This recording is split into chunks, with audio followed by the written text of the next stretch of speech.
All right, welcome. This is the second assignment, the name tag. I'm going to start with the instructions here. We'll go through them and then I will show you how to do them.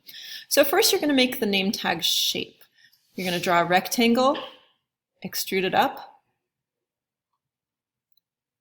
Then we're going to round the corners and we're going to use the 2-point arc tool here. Actually, let's do the let's go here first. So first of all, you want to make sure to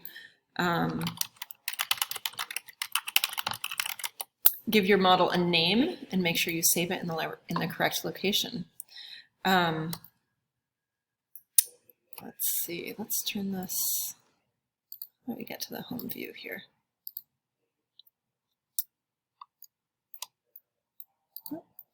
Okay, so second, we are going to, I'm just going to delete or move Temple out of the way. With the move tool, I'll just move her over there. Okay, so we're going to draw a rectangle. I would make it big to start with, even though eventually you want a small name tag, because there's some small features that we want to do that we'll be able to do more finely if our model is big, and we can scale it down later. Okay, so I've just done a big rectangle. I'm going to use the push-pull tool to pull it up a little bit, and there we go. If your name is long, you want a long name tag. If it's shorter, you can make it shorter. All right, let's see what to do next. Now we're going to use the arc tool. You click there, and then you choose the second one down, this 2-point arc tool. You're going to zoom into the corners.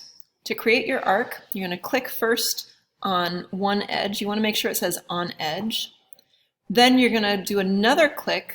It should say tangent to edge, and you want to see your arc as a purple curve.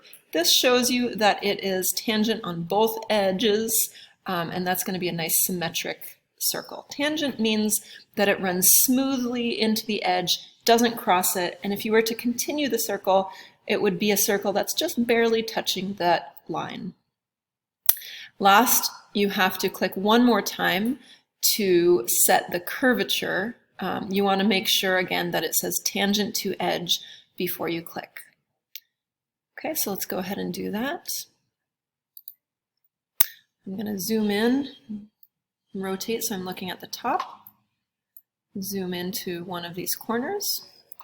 Here's my arc tool, and again I'm going to choose this one. If you let your mouse sit there for a second, it will tell you what it is. It's 2-point arc, so I'm going to go ahead and click there. Okay, so we've got our 2-point arc. We're going to choose one point here. I'm going to choose another point over here, and notice my arc has turned purple. It's not purple, now it is purple. This is really important, and I'll show you why. Well, I'll show you why right now. So notice that if it's not purple, then it actually overlaps a little bit. Even if it says it's tangent to the edge, it does overlap somewhere a little bit. And the reason that's a problem is because then, let's just go ahead and do that and see what it says. So I want it to be tangent to my edge. So if I zoom in here, you can see it's actually overlapping a tiny bit. And if I try to get rid of this using my push-pull tool, which is the next step, when I do this, I actually have a little bit of a thing sticking off. And sometimes you'll even get like, it won't cut away all the way to the edge, so you'll have like a little prong, a little like piece of it sticking off here, and that's not good. We don't want that. So if you're getting any problems with your push-pull, go back to your arc and make sure that you've done it correctly. You want on edge, you want it to be purple, there you go, tangent to edge, and then you want to click somewhere. It doesn't matter where you click, as long as it's showing that it's purple and it says tangent to edge, and that should be good. Okay. Now, I'm going to do this side, and I'm going to show you a little trick. If I go over here, and just hover my mouse over the end point here, suddenly I have a nice line that I can follow all the way across, so I can line up my the endpoints of my arcs. They don't show you this in the SketchUp tutorial, so those of you watching the video are getting a little bonus. So click here, then I'm going to click, ooh, that's crazy looking, right? That's in a different plane. I'm going to click here when it turns purple and says tangent to edge, and then I'm going to click one more time somewhere, making sure that it's purple and says tangent to edge.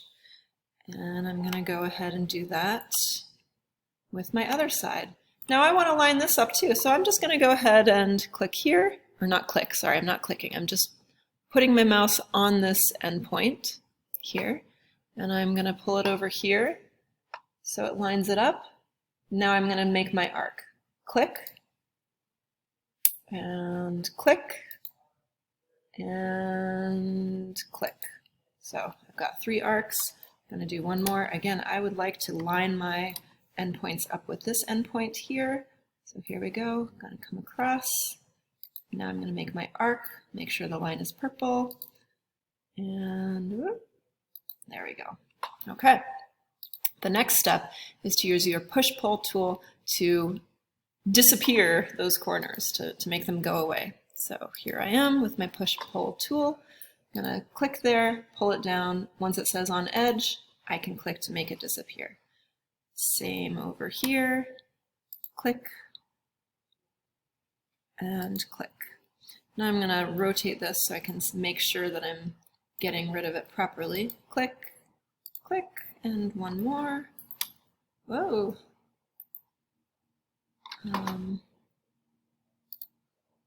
Click, click. All right, great. So now I have my name tag all rounded off.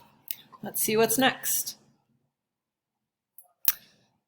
Okay, so now we're going to draw a border using this offset tool. So the offset tool is really useful anytime you want to follow a line and make something that's just kind of the same shape, same line, but a certain distance away. So it's at the push-pull tool, third one down. So we're going to click this, and then we're going to click this bottom one. If you leave your mouse there, you can see it says offset. You're going to click anywhere near to the edge. You want to make sure that you're clicking on the surface that you want to draw on, so you don't want to actually click on the edge. Notice it won't even let you. So click here, and now I'm just going to pull it in a little ways to make my border, and there we go. The next step is to use the push-pull tool to raise the border up a little bit. We could either push the middle down or we could raise the center up. Either way. Let's do what they tell us to do, and let's raise it up a little bit. All right, there we go. Next step is to make a little hole for our keyring chain. We're going to choose the circle tool, and then we're going to draw a little circle and use the push-pull tool to hollow it out. If you push it too far, it actually hollows it out and then makes more material on the other side. We don't want that. So to make sure we do that, we're going to click on this bottom face, and it will make it go just to that bottom face. So I'll show you how that looks. First, we'll draw our circle. Click the circle tool from the rectangle menu. I would like to make my circle perfectly centered. So what I will do is just hover my pencil over this midpoint of this line and then move it out this way. And then I can choose where I want the center of my circle to be. And notice that it will constrain it to be on this midpoint line aligned with the middle. I'm going to put it right here. And then you pull your mouse out to your cursor out to choose how big you want it to be. Ideally, we would know exactly how big it needed to be to fit a keychain ring, right? Key ring in it, but for now, we'll just make it any size. Then I'm going to use my push-pull tool. I'm going to click on the circle that I just drew, and I'm going to, oh, what's going on here? Did I draw it on the wrong face? Okay, so I'm going to keep turning it around, and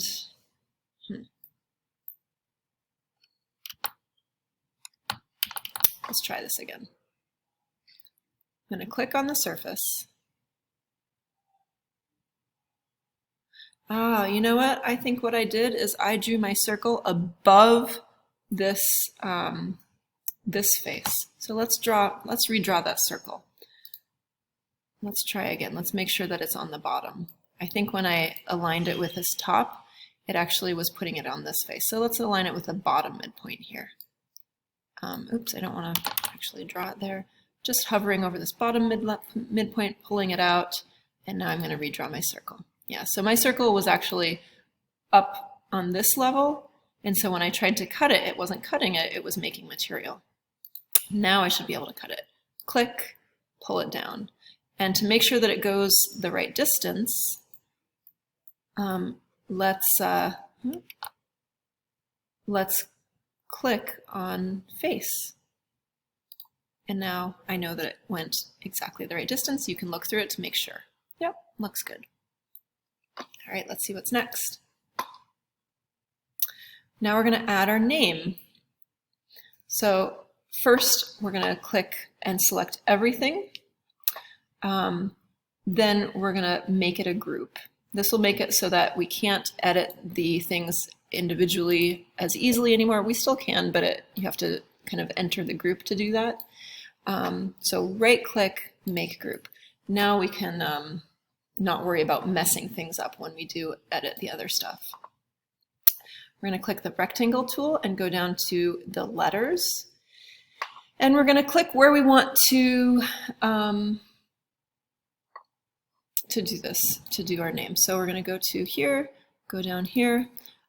First, we're going to type in what you want it to be. I'm going to say lamb. I think I would like it to be all capital, so we're going to do that. You can choose your font, all this, whatever. This says that you should keep these checked for now. And then go ahead and press OK. And it's going to, okay, it's asking me which face I want it on. And all right, so let's try placing our name. We're going to click on this circle or rectangle tool, do this. I'm just going to type lamb, and I changed my text extrusion to just 2 inches because 6 inches looked too big, and I'm going to press OK. Now, if you are like me and your name is not actually in the right orientation, don't worry, we can fix it. The slideshow doesn't show you how, but I can. So first of all, you just want to make sure that it says on face in group, because otherwise you're in trouble. You want your name to connect to your keychain. Okay, so I've placed it on the face, but it's not in a good orientation. So we're going to fix that. We're going to go to this move tool over here and click on that, and we're going to do, the middle one is rotate. So first you think about which point you want it to rotate around. I'll have it rotate, I don't know, there's not really a good way to rotate it, so I'll just rotate it around any point and then I'll move it into place. So we'll rotate it around this corner, and we're going to have it rotate on this or this, it doesn't really matter which, as long as your protractor, this circle thing, is in a horizontal orientation, because I want to rotate it horizontally. I don't want it to rotate vertically. So we'll click this, and now I will just flip this around. Oh, no, I don't actually want to flip it all the way around because I want my name to start here and read this way. So I'm going to click like this so that the L is going to be near to the hole. Now that I've rotated it, I'm just going to click on move over here, and I'll click it and I'll just move it into place and click again when I'm done. All right, I'm going to turn it around so I can see it better. That's better. All right, let's see what comes next. If your name is too long, you can fix it. It tells you how. But I'm going to skip that because this is getting long. Then you want to make sure that the outer shell tool, you want to do that. All right, so I just want to make sure that everything is one component so that it prints well. And the last thing to do is to check to make sure that it's solid. It says solid group, that's great. And then your last step is to scale it down. Okay, just like we did last time. So that's it. Good luck.